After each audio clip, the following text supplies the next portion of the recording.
Hi, so I want to talk about the soul in soul-based coaching, and this is a topic. Um, how can we say that? It's like it's so nuanced, and there's a lot of things that we can say about it. But I want to really focus on the most important parts here. The first one is that what is the soul? There's many definitions out there, and the one that we use here in our work is that the soul is the part of us as spiritual beings that has incarnated into our bodies, right? Incarnated into the flesh of our physical vessel here on this earth.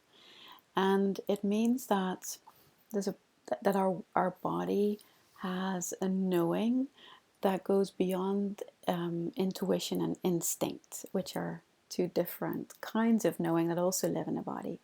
But through our body, we also have access to that way deeper and wider field of intelligence. And so I can tell you that, but it's also very much something to experience. Um, One of the reasons why holding space is such a key part of our practice, also in the training, is that it gives you a chance to again and again come back to yourself, anchor yourself, hold space for yourself, and start to notice that there is this flow going through you, right? Your emotions, your thoughts, your feelings, like there's a flow of intelligence moving through you. And we're so used to keeping kind of going around the loops again and again and again of the things that are familiar. And that happens because we are thinking about the things that we're feeling. We're giving stories to these feelings, and any of these stories, when we think of them again, they kind of trigger similar feeling loops and similar emotional loops. And so it seems like nothing ever changes. But when you start to be in holding space, and you can see this happening maybe for the person, for the client that you're practicing with, in the course, but you can also start to notice this in yourself, that when you let go of those stories and you come more and more in touch with that flow that flows through you, you're starting to be in this space that opens up this field of beingness. I don't know necessarily what to specifically call it, but I'm pretty sure you've recognized this, and you've experienced it in the training. And through the questions, right? Clean language questions are beautiful unto themselves. But when we come and use them from this place of spaciousness, then what happens is that that field, that sacred space starts to widen and deepen.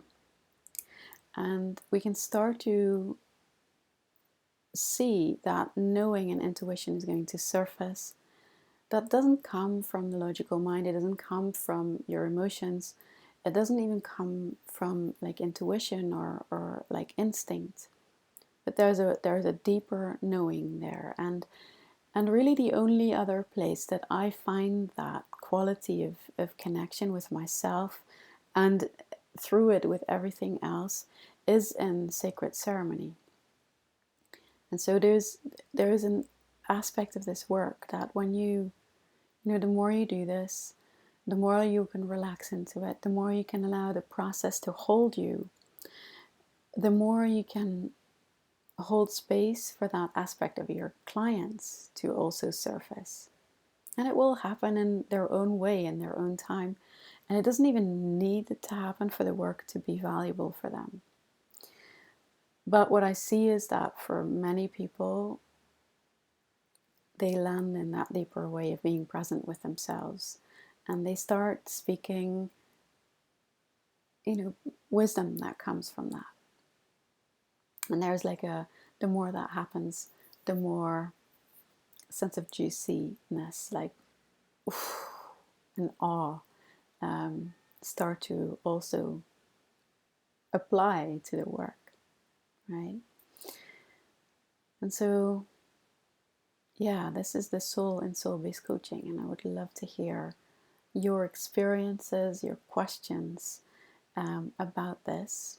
And if you'd like to widen this presencing of soul in your sessions, then really the place to start is just to be with yourself. And it's not about reaching anything or having any outcomes. It's just to drop into this moment, into being here. And one place that you can do that very explicitly is in our holding space exercise in the training. So the way that you can do this and practice this is to start by when you're the one who's sharing, to drop into like giving words to what is moving through you in that moment without being swept away in the thoughts that then happen. So staying really close to your actual experience in that moment. And sure, a thought might pop up and you can kind of express that thought, but then also bring it back to your body and your sense of being in that moment, right? You don't have to follow that thought through to the next thought, to the next thoughts, to the next thought, right? So the more that you can kind of play around in that field, the more spaciousness starts to open up. Okay, so there's part one of this exploration, and who knows what part two might be. Lots of love and enjoy.